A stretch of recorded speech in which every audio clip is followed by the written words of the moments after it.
Hello everyone, this is Josh Kessel from the Monroe County Public Library, here to talk to you today about another piece of digital creativity at home software which can be used completely for free. This is called OBS, or Open Broadcaster Software, or also known as OBS Studio. So this program here is aimed at a way of expressing yourself in a way that's kind of outside of something like Photoshop or Illustrator. Instead of showing something strictly artistic, what you're putting out into the world is yourself. So if you've ever seen streaming, whether it be on Facebook Live, a video game streamer on twitch.tv, or somebody live streaming something on YouTube, they've likely been using Open Broadcast Studio. And this is available for any kind of system. I have it installed on my Mac. And before I proceed, I'm going to let you know that there are a few kind of interesting issues that might come up. I know on my Windows PC, I was using my laptop, and by default, you cannot actually use a dedicated graphics card.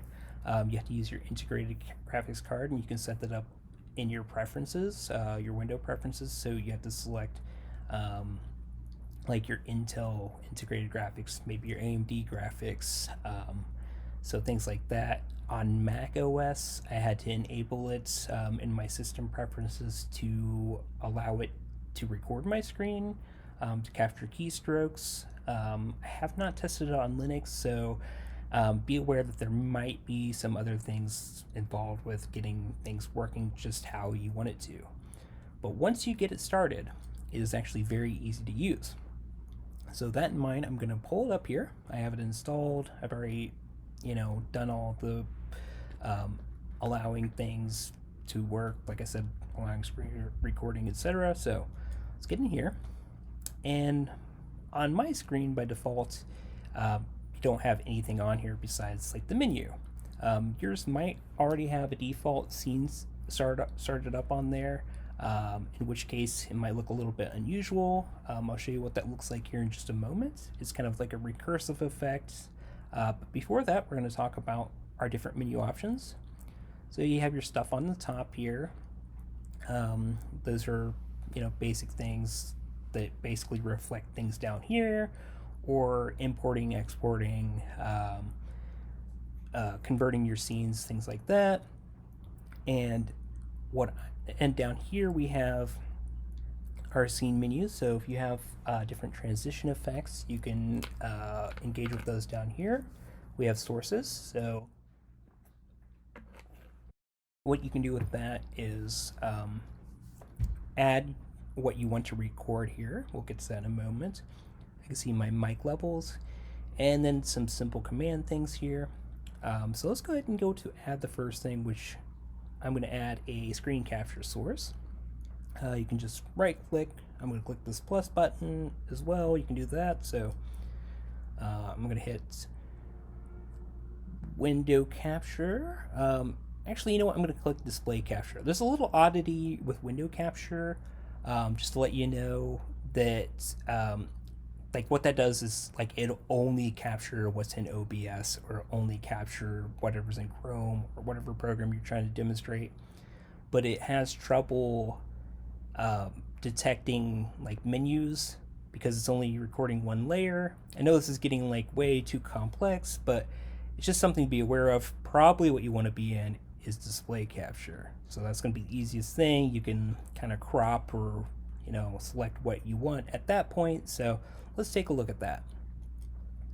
So I'm going to just accept the defaults, and I'm going to hit OK. And now you can see that we have that recursive effect that I was talking about. So you have my screen, which is showing me recording my screen, which is showing me recording my screen, etc., to infinity here. You do a couple things. You can show or hide that. If you're recording something in OBS and you hide this, this is what you're recording, the black screen. So a way around that, if you have this on here and you're wanting to do some editing, you can right click this and click enable preview, which actually is going to disable the preview. So that now that that's not on there, you can't see, or you don't have to like look at the weird recursive screen effect. So I'm actually going to enable preview again though. This might be a little bit confusing, but I want to get to another point here. So what you can do is actually show or hide that screen as well, which again you don't want to do if you're actually recording your screen. I hope that makes sense, but for my purposes I'm going to hide it so it's not as cluttered. So I want to add something to kind of demonstrate like what kind of effects. So let's imagine that I have some sort of presentation, or maybe I'm live streaming myself online and I want a text effect. I'm going to click this add button. I'm going to go to text. You're going to look for text. On Windows, it has a different type of rendering process for showing your text, which is called like GDI or something like that. On Mac or Linux, they probably both use FreeType. You might have like other menu options, like on my Windows PC I have VLC installed, which it gave me an option for a VLC video, but that's really the same as media source. So basically just look at what it says it is. It's probably going to be reflective of what you expect. So jack input has a little sound icon, that's going to be a sound input. So let's go back to text here, and on clicking this, I'm just going to keep the defaults once again.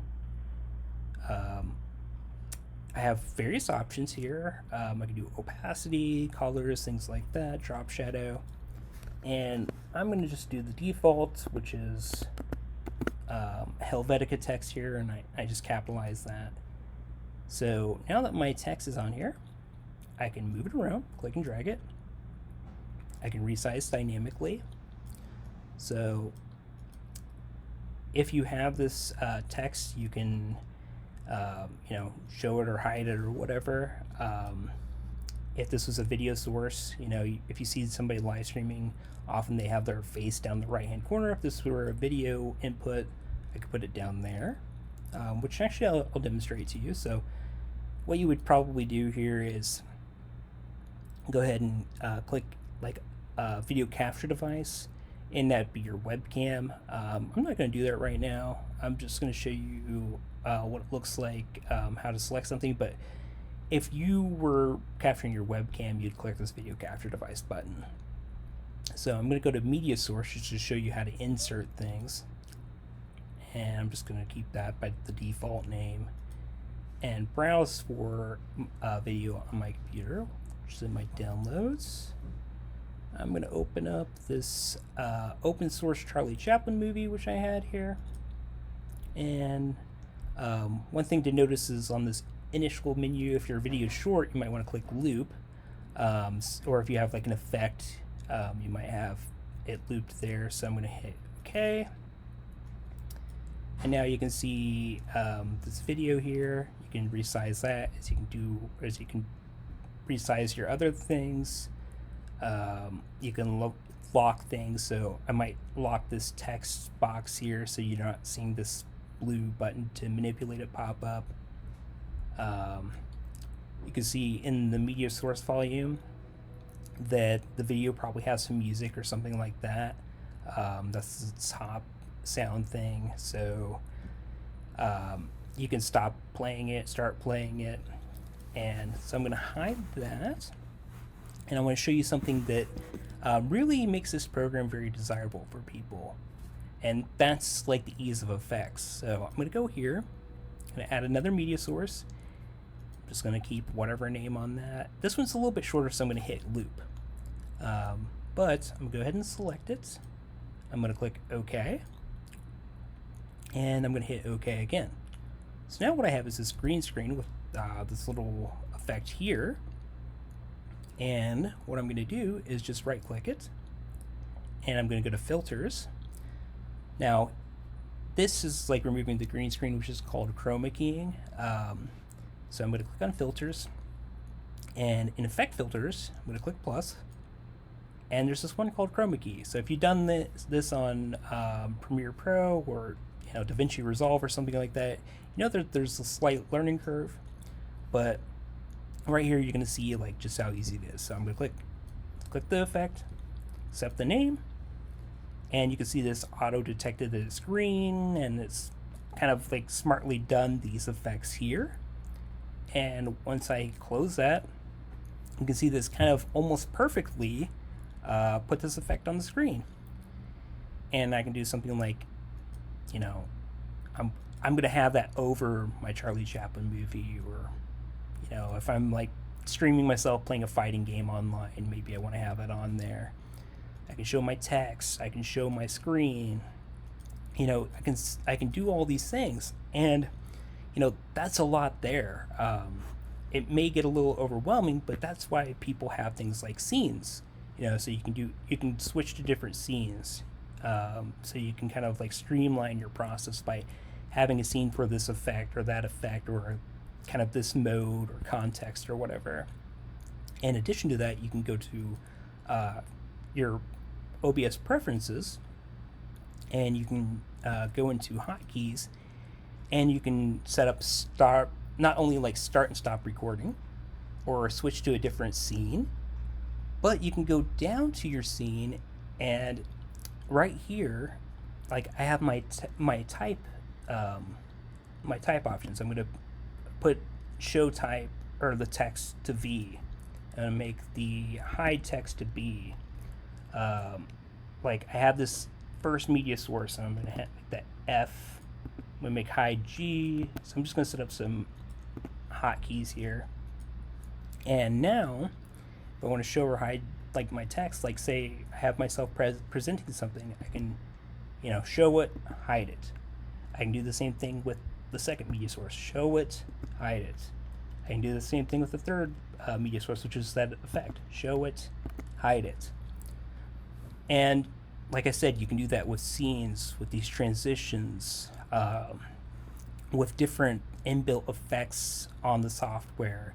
It makes it very easy, very simple.